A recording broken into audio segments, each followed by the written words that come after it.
Trekking video ആണ്. Trekking എന്ന് പറയുമ്പോൾ നമ്മുടെ മനസ്സിൽ പെട്ടെന്ന് ഓർമ്മ വരുന്നത് സാഹസികമായിട്ടൊക്കെ ഇങ്ങനെ ട്രാവൽ ചെയ്യുന്ന ഒരു വ്യൂ ആണ്. ശരിക്കും അതുപോലെ ഒരു സ്ഥലമാണ് സെവൻ സിസ്റ്റേഴ്സ് ഹിൽ എന്ന് പറയുന്നത്. നാഗ്പൂരിൽ നിന്നും ഒരു 106 കിലോമീറ്ററോളം ഉണ്ട് സെവൻ സിസ്റ്റേഴ്സ് ഹില്ലിലേക്ക് എത്താനായിട്ട്. ഇത് ചന്ദ്രാപൂർ ജില്ലയിലെ സോനാപൂർ എന്ന് പറയുന്ന ഒരു കൊച്ചു ഗ്രാമത്തിനടുത്തായിട്ടാണ് ഈ സെവൻ സിസ്റ്റേഴ്സ് ഹില്ല് വരുന്നത്. നമുക്ക് കഥകളിൽ മാത്രം കേട്ടിട്ടുള്ളതുപോലെ ഒരു ഗ്രാമമാണ് ഈ സോനാപൂർ എന്ന് പറയുന്നത്. ഇപ്പോൾ ഇങ്ങനത്തെ ഗ്രാമങ്ങളൊക്കെ ഉണ്ടോ എന്ന് പോലും നമ്മൾ ചിന്തിച്ചു പോകും ഈ സോനാപൂർ വില്ലേജിലേക്ക് പോകുമ്പോഴത്തേനും.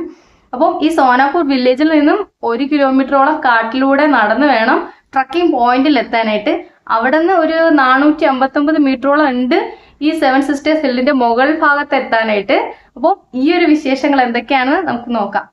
അങ്ങനെ ഞങ്ങൾ രാവിലെ തന്നെ ഫുഡെല്ലാം റെഡിയാക്കി പാക്ക് ചെയ്തു. വിൻ്റർ ആയതുകൊണ്ട് തന്നെ ഫുഡും വെള്ളമെല്ലാം പെട്ടെന്ന് തണുത്തുള്ള സാധ്യതയുണ്ട്. എങ്കിലും ഞങ്ങൾ മാക്സിമം ചൂടാക്കി ഫുഡെല്ലാം കാസ്ട്രോളിലും വെള്ളം ഫ്ലാസ്കിലും എടുത്തു. മറ്റൊരു വലിയ ഫ്ലാസ്ക് കൂടി ഉണ്ടായിരുന്നു. പിന്നെ അത്യാവശ്യം ഓരോരോ ഡ്രസ്സും ഓരോരോ ജാക്കറ്റ് കൂടി എടുത്തു. കൃത്യം 9 മണിക്ക് തന്നെ ആദൂട്ടനെ ധനേഷ് ഞങ്ങൾ കൂട്ടാനായിട്ട് എത്തി. ശരിക്കും ഞങ്ങൾ 7 ഫ്രണ്ട്സും 3 കുട്ടികളും 3 കുഞ്ഞു പിള്ളേരുമായിട്ടായിരുന്നു ഞങ്ങളെ യാത്ര. നാഗ്പൂരിൽ ഞങ്ങൾ താമസിക്കുന്നിടത്തു നിന്നും പെട്ടെന്ന് പോയിട്ട് വരാൻ പറ്റുന്ന ഒരു കിട്ടിലെ സ്പോട്ട് ഫുട്ടാല ലേക്കാണ്. ഫുട്ടാല ലേക്കിൻ്റെ ഒരു സൈഡ് വ്യൂ ആണിത്. ഇതിൻ്റെ മറ്റ് 3 സൈഡും കാടാണ്. വിൻ്റർ സീസൺ ആയതുകൊണ്ട് തന്നെ ഒരു പ്രത്യേക ഭംഗിയാണ്, ഒരു പ്രത്യേക ഫീലാണ് ഈ ലേക്കിൻ്റെ സൈഡിൽ കൂടി പോകാനായിട്ട്. ശരിക്കും വൈകുന്നേരം ആകുമ്പോഴേക്കും ഇതിൻ്റെ മറ്റൊരു വേർഷൻ ആയിരിക്കും നമുക്ക് കാണാൻ പറ്റുക. കാരണം ഇതിൻ്റെ 2 സൈഡിലും കാണുന്ന ഷോപ്പ് എല്ലാം ഓപ്പൺ ആവും. മോമോസ്, പാനിപ്പൂരി, ദൈപ്പൂരി പോലുള്ള സാധനങ്ങളും കൂടുതലും veg and non veg Maggi ഉണ്ടാക്കുന്ന കടകളും ഒക്കെയാണിത്. ഇതുവഴിയാണ് ഫുട്ടാല ലേക്കിൻ്റെ എൻട്രൻസ് വരുന്നത്. ശരിക്കും ഇതൊരു പബ്ലിക് റോഡിൻ്റെ ഭാഗം തന്നെയാണ്. ഇന്ത്യയുടെ ടൈഗർ ക്യാപിറ്റൽ നാഗ്പൂർ ആണ്. അതിൻ്റെ ഒരു ചെറിയൊരു സ്റ്റാച്ചു ആണിത്. ഒറിജിനൽ ടൈഗേഴ്സിൻ്റെ സൈസ് വരുന്ന 2 വലിയ ടൈഗേഴ്സിൻ്റെ പ്രതിമയും അതിൻ്റെ താഴെ Nagpur tiger capital of India എന്നൊക്കെ എഴുതിയിട്ടുണ്ട്. അങ്ങനെ ഞങ്ങൾ മെട്രോ സ്റ്റേഷനൊക്കെ കഴിഞ്ഞ് മുന്നോട്ട് പോയ ഒരു ജംഗ്ഷനൊക്കെ എത്തിയപ്പോഴത്തേനും ഒരു കുഞ്ഞു ഫാമിലി ആ ട്രാഫിക്കിൻ്റെ ഒത്ത നടുക്കിരിക്കുന്നുണ്ടായിരുന്നു. ശരിക്കും ഇവർ ഇരിക്കുന്നതിൻ്റെ 2 സൈഡും വണ്ടികൾ ഇങ്ങനെ പൊക്കോണ്ടേ ഇരിക്കുന്നുണ്ട്. പക്ഷെ അതൊന്നും അവർ ബാധിക്കാതെ അവർ കൂളായിട്ടിരുന്ന് ഫുഡ് കഴിക്കുന്നുണ്ട്. ഇപ്പം ഞങ്ങൾ സിറ്റിയൊക്കെ വിട്ട് കുറച്ചുള്ളിലേക്ക് വന്നിട്ടുണ്ട്. ഇവിടെ റോഡിൻ്റെ 2 സൈഡും കൃഷിത്തോട്ടമാണ്. കൂടുതലും മല്ലിയില, പരുത്തി ഇതിൻ്റെയൊക്കെ തോട്ടങ്ങളായിരുന്നു. ഇതൊക്കെ കഴിഞ്ഞ് മുന്നോട്ട് പോകുമ്പോഴത്തേനും നീല കളർ വെള്ളമുള്ള ഒരു അടിപൊളി കുളം ഉണ്ടായിരുന്നു. ശരിക്കും ദൂരെ നിന്ന് നോക്കുമ്പോഴത്തേനും ഇത് കാണാൻ ഒരു പ്രത്യേക ഭംഗി തന്നെയായിരുന്നു. അവിടെ നിന്ന് കുറച്ചധികം ദൂരം കഴിഞ്ഞിട്ടാണ് പിന്നെ ഒരു സിറ്റി പോലത്തെ സ്ഥലത്ത് ഞങ്ങൾ എത്തിയത്.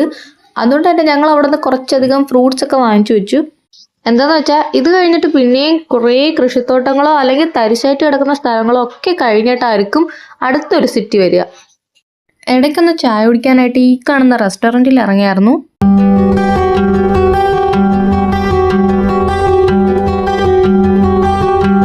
ഇനി അങ്ങോട്ട് പോകുന്തോറും ഒരു തനി നാടൻ ഗ്രാമങ്ങളും അതിൻ്റെ ഭംഗി ശരിക്കും കിട്ടുന്നുണ്ടായിരുന്നു. കൃഷി മാത്രം വരുമാനമാക്കി കാണുന്ന ഒരു ഉൾനാടൻ ഗ്രാമപ്രദേശം.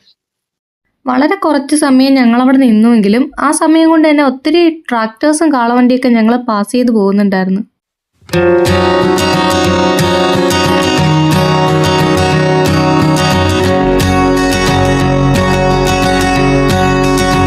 ആ സ്ഥലത്ത് നിന്ന് മുന്നോട്ട് പോകുന്തോറും ഫോറസ്റ്റിൻ്റെ ഏരിയ തുടങ്ങിയായിരുന്നു. അതുകൊണ്ട് തന്നെ വണ്ടിയുടെ ഒക്കെ തിരക്കം കുറഞ്ഞു.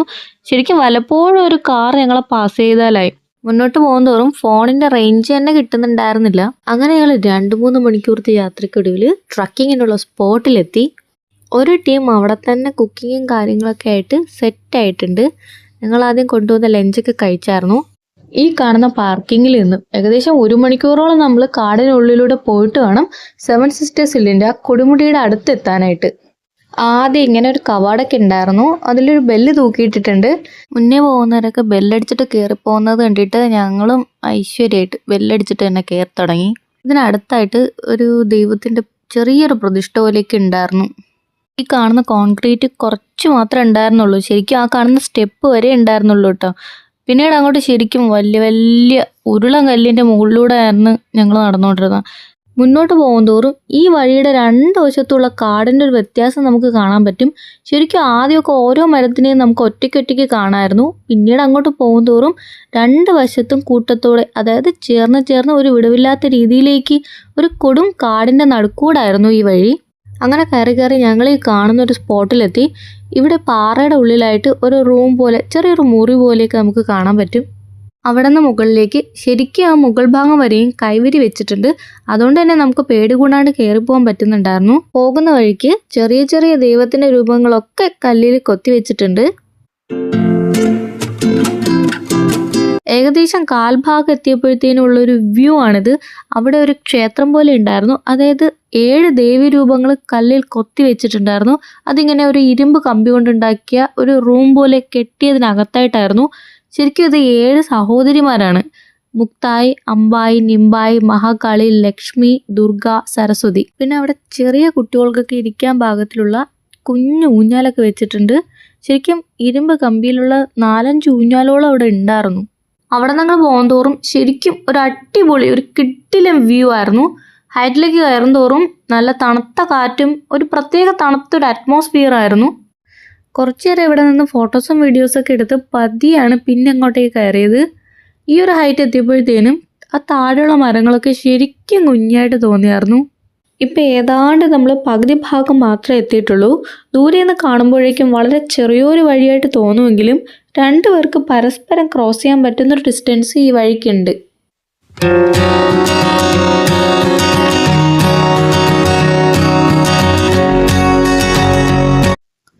ഇതിപ്പോൾ ഞങ്ങൾ മുക്കാൽ ഭാഗത്തോളം എത്തിയപ്പോഴത്തേനും ഈ ഒരു കുളത്തിൻ്റെ വ്യൂ കണ്ടു തുടങ്ങിയായിരുന്നു. കാടിൻ്റെ ഒത്ത നടുവിലായിട്ട് ആ ഒരു സെൻറ്റർ പോർഷനിലായിട്ടാണ് ഈ ഒരു കുളം. വിൻ്റർ സീസൺ ആയതുകൊണ്ട് കൂടി ഒരു പ്രത്യേക ഭംഗിയായിരുന്നു ഇത് കാണാനായിട്ട്. അങ്ങനെ ഞങ്ങൾ 7 സിസ്റ്റേഴ്സ് ഹില്ലിൻ്റെ ഏറ്റവും മുകളിൽ ഏതാണ്ട് 450 മീറ്ററോളം ഉയരത്തിലെത്തി. അതിൻ്റെ ഒരു ഫീല് വേറെ തന്നെ ആയിരുന്നു. തണുത്തൊരു അറ്റ്മോസ്ഫിയറും അതുപോലെ നല്ല കാറ്റും.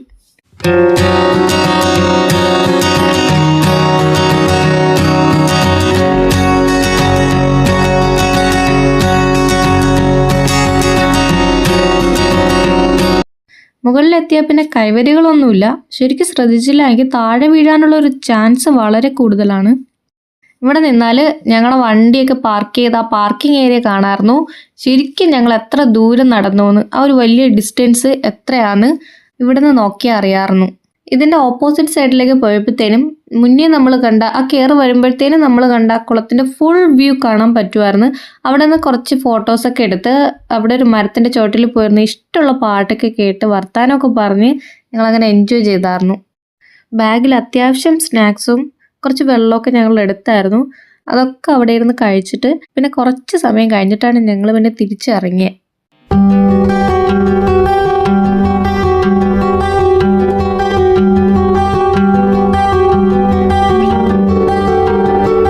തിരിച്ചു വരുന്ന വഴിക്കായിട്ട് കാടിൻ്റെ ഉള്ളിലൂടെ ഒരു കനാൽ പോകുന്നുണ്ടായിരുന്നു. ആ ഒരു സ്ഥലത്ത് ഇറങ്ങി കുറച്ച് സമയം ഞങ്ങൾ അവിടേക്കൊന്ന് നടന്നായിരുന്നു. പക്ഷെ ഒട്ടും വെള്ളമൊന്നും ഇല്ലായിരുന്നു. എങ്കിലും ആ സ്ഥലത്തിൻ്റെ ഒരു ഭംഗി ആ ഒരു പ്രത്യേകതയൊക്കെ കൊണ്ട് കുറച്ച് സമയം അവിടെ നിന്നു. ഈ കനാലിൻ്റെ ഓപ്പോസിറ്റ് സൈഡ് നെൽപ്പാടം പോലെയായിരുന്നു. കൊയ്ത് കഴിഞ്ഞൊരു പാടം പോലെ. ഇടയ്ക്കെല്ലാം വൈക്കോൽ കൂനകളും ഒത്തിരി അധികം പശുക്കളൊക്കെ ഉണ്ടായിരുന്നു. ഇപ്പോഴും ഇങ്ങനെയുള്ള ഗ്രാമങ്ങളൊക്കെ ഉണ്ടോയെന്ന് പോലും നമുക്ക് തോന്നിപ്പോകും. കുറച്ച് സമയം അവിടെ അങ്ങനെ അങ്ങ് നിന്ന് കുറച്ചധികം ഫോട്ടോസൊക്കെ എടുത്ത ശേഷം തിരിച്ചു പോന്നു. ലൈഫിൽ ഒരിക്കലും മറക്കാൻ പറ്റാത്തൊരു കിടിലൻ ദിവസമായിരുന്നു. ട്രക്കിംഗ് ഇഷ്ടപ്പെടുന്നവർക്കൊക്കെ ഒരു ബെസ്റ്റ് ഓപ്ഷനാണ് 7 സിസ്റ്റേഴ്സ് ഹില്ല്. അപ്പോൾ ഈ വീഡിയോ ഇഷ്ടമായെങ്കിൽ ലൈക്ക് ചെയ്യുക, സബ്സ്ക്രൈബ് ചെയ്യുക. താങ്ക്